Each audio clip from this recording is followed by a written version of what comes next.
I call the clerk. Government business, notice number 1, motion relating to the national apology to victims and survivors of institutional child sexual abuse. I call the Prime Minister. I move that the House apologise to the victims and survivors of institutional child sexual abuse. Mr Speaker, let me first welcome all of those who have come here today. Whether you sit here alongside us here in this chamber, in the Great Hall, outside, elsewhere in the nation's capital, in your living room, in your bed, unable to rise today or speak to another soul, your journey to where you are today has been a long and painful one, and we acknowledge that, and we welcome you today wherever you are.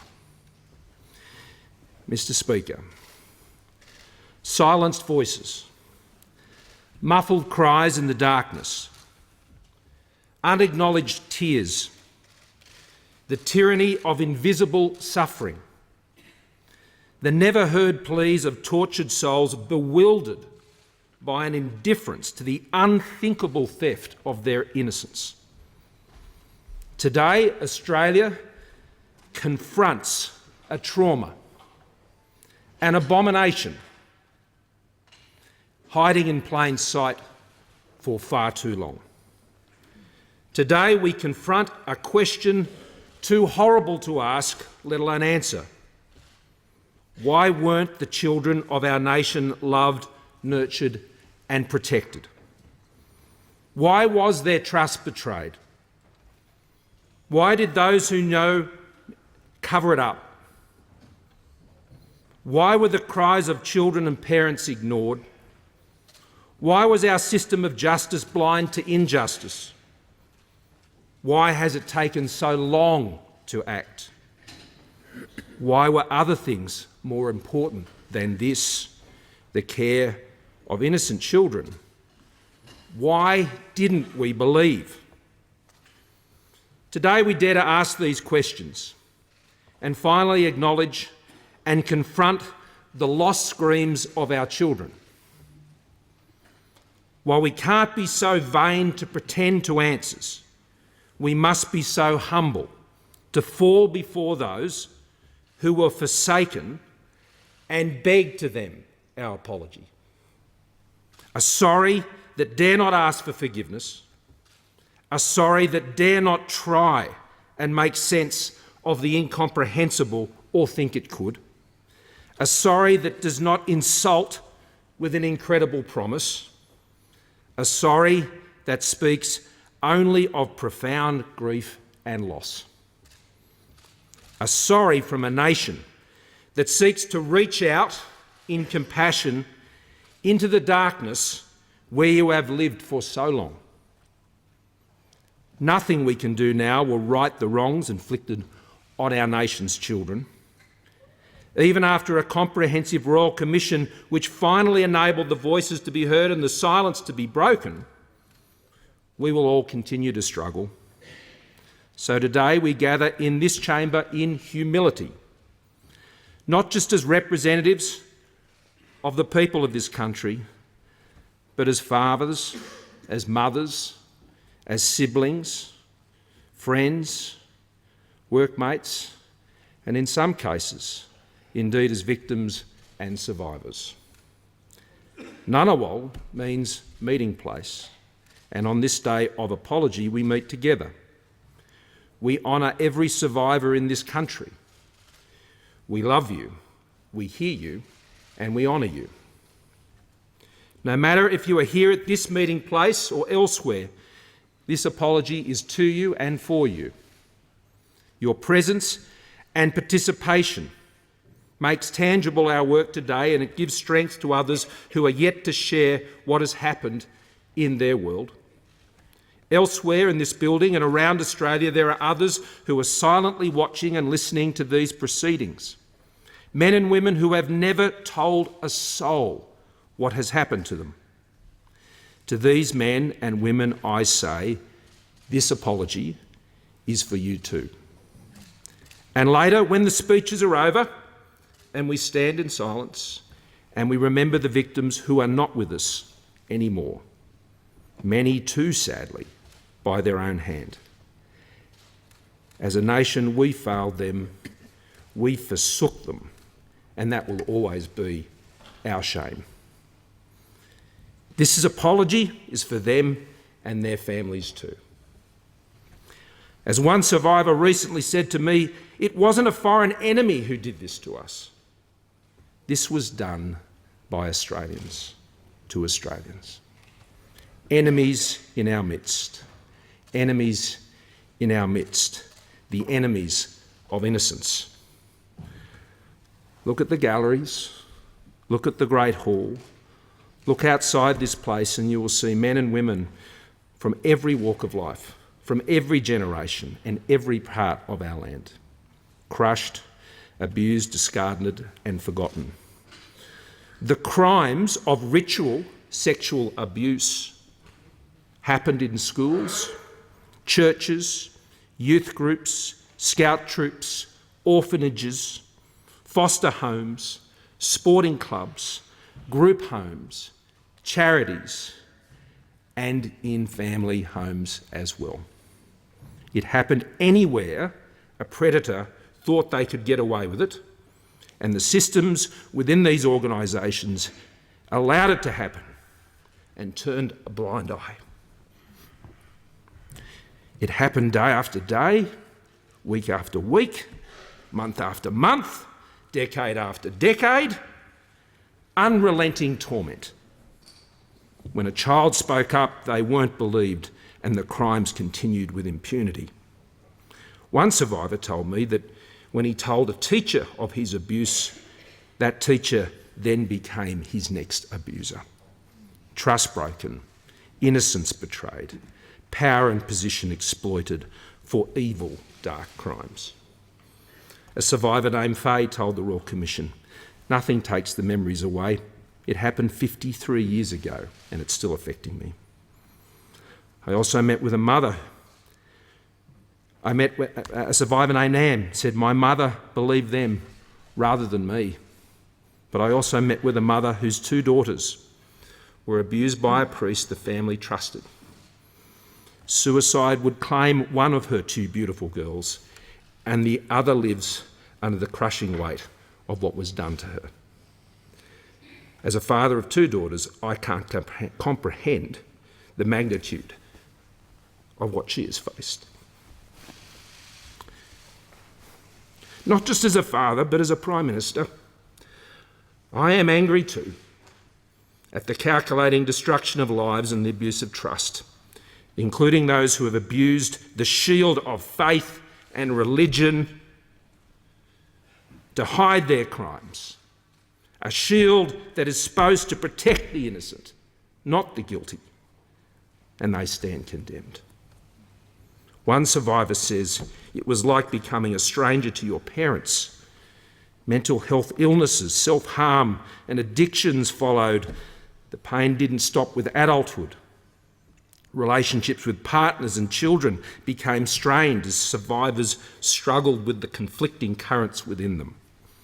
Parents and siblings felt guilt and sadness for what they had missed, for what and whom they chose to believe, and for what they did not see, while survivors contemplated what could have been. A survivor named Rodney asked the question so common to so many survivors. He wonders about the person I may have become, or the person I could have become, if I did not have all of this in my life. Death can take many forms. In this case, the loss of a life never lived and a life denied. Another survivor, Aidan, spoke of not getting justice because his abuser had died. He said, I was bereft because I was robbed. I was robbed of my day in court. I wanted to tell the world what he did. That was stolen. That was him again taking control. Mr. Speaker, today as a nation, we confront our failure to listen, to believe and to provide justice. And again today we say sorry To the children we failed, sorry. To the parents whose trust was betrayed and who have struggled to pick up the pieces, sorry. To the whistleblowers who we did not listen to, sorry. To the spouses, partners, wives, husbands, children who have dealt with the consequences of the abuse, cover-ups and obstruction, sorry. To generations past and present, sorry. Mr Speaker, as part of our work leading us to this day, I recently met with the National Apology Survivors Reference Group, as did the Leader of the Opposition who are with us here today. I want to thank this wonderful group of people and brave people. Many are survivors. They have all worked so hard to make today a reality. They said to me that an apology without action is just a piece of paper, and it is. And today they also wanted to hear about our actions. It's a fair call. In outlining our actions, I want to recognise the work of my predecessors, former Prime Minister Gillard, who was with us here today, and I thank you for your attendance. Former Prime Minister Rudd, the member for Warringah, who continues to serve us here in this place, and the former Prime Minister, Mr Turnbull. And I want to thank them for their compassion and leadership as they also confronted these terrible failings. The foundations of our actions are the findings and recommendation of the Royal Commission initiated by Prime Minister Gillard. The steady, compassionate hand of the commissioners and staff resulted in 17,000 survivors coming forward and nearly 8,000 of them recounting their abuse in private sessions of the Commission. We are grateful to the survivors who gave evidence to the Commission. It is because of your strength and your courage that we are gathered here today. Many of the commissioners and staff are also with us today, and I thank them also. Mr Speaker, acting on the recommendations of the Royal Commission with concrete action gives practical meaning to today's apology. The Commonwealth, as our national government, must lead and coordinate our response. The National Redress Scheme has commenced. I thank the state and territory governments for their backing of the scheme. The scheme is about recognising and alleviating the impact of past abuse and providing justice for survivors. The scheme will provide survivors with access to counselling and psychological services, monetary payments, and for those who want one, and I stress for those who want one, a direct personal response from an institution where the abuse occurred. It will mean that after many years, often decades of denials and cover-ups, the institutions responsible for ruining lives admit their wrongdoing and the terrible damage they cause. The National Office of Child Safety is another big step forward to ensuring the prevention and detection of child abuse wherever it occurs. It was announced as part of our government's response to the Royal Commission, and it was established from July 1 of this year within the Department of Social Services. As Prime Minister, I'll be changing these arrangements to ensure that the National Office of Child Safety will report to me. It will reside within the portfolio of Prime Minister and Cabinet, as it should, and the Minister for Social Services will assist me in this role, including reporting to me on the progress of Royal Commission recommendations and the activities of the Office of Child Safety. The Office has already begun its work to raise awareness of child safety and to drive cultural change in institutions and the community, to ensure that systemic failures and abuses of power that brought us here today are not repeated. Importantly, children themselves are being empowered to participate in these initiatives because our children must be heard, and when it comes to the work of safety, it must be approachable and child-friendly. They must know who they can tell, and they must be believed, and they must know where they can go. All Australian governments are now working together to establish a national database to ensure higher standards for working with children, and that data about people's ability to work with children is shared nationally. And our work does not stop at our borders. We are ensuring children across the world are protected by stopping child sex offenders from travelling overseas without permission, which will disrupt, prevent and investigate the abuse of children globally. And we recognise that as survivors age, those who are abused in or by an institution have real fears about entering into aged care facilities.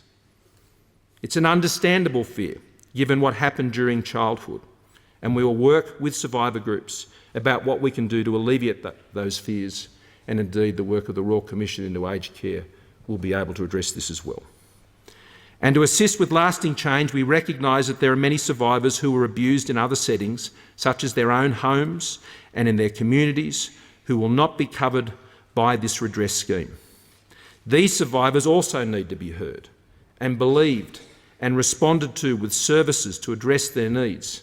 So today, I commit to fund the establishment of a National Centre of Excellence, and I call on the states and territories to work as partners in this venture.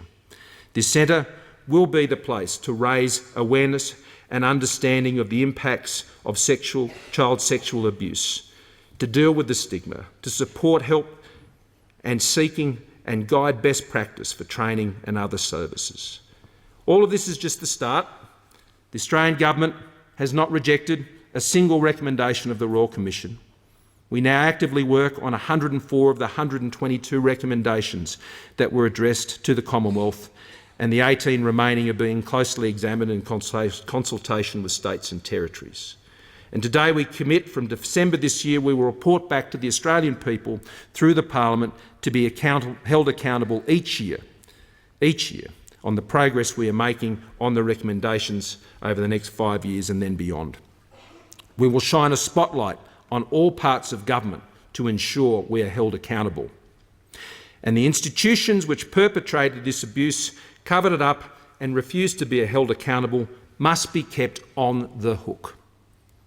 Already many of those organisations have made their own apologies and have signed up to be part of the National Redress Scheme, as they should. But there are others yet to join. And today I simply say justice, decency and the beliefs and values we share as Australians insists that they sign on. Today I also commit to establishing a National Museum, a place of truth and commemoration to raise awareness and understanding of the impacts of child sexual abuse. We will work with survivor groups to ensure your stories are recorded, that your truth is told, that our nation does not turn from our shame, and that our nation will never forget the untold horrors you experienced. Through this, we will endeavour to bring some healing to our nation and to learn from our past horrors. We can never promise a world where there are no abusers, but we can promise a country where we commit to hear and believe our children, to work together to keep children safe, to trust them, and most of all, respect their innocence. Mr. Speaker, I present the formal apology to be tabled in this Parliament today, which will be handed to those in the Great Hall shortly. It reflects all of the sentiments that I've expressed on behalf of the Australian people, this Parliament and our government. And I table that. And as I do, I simply say, I believe you, we believe you, your country believes you. The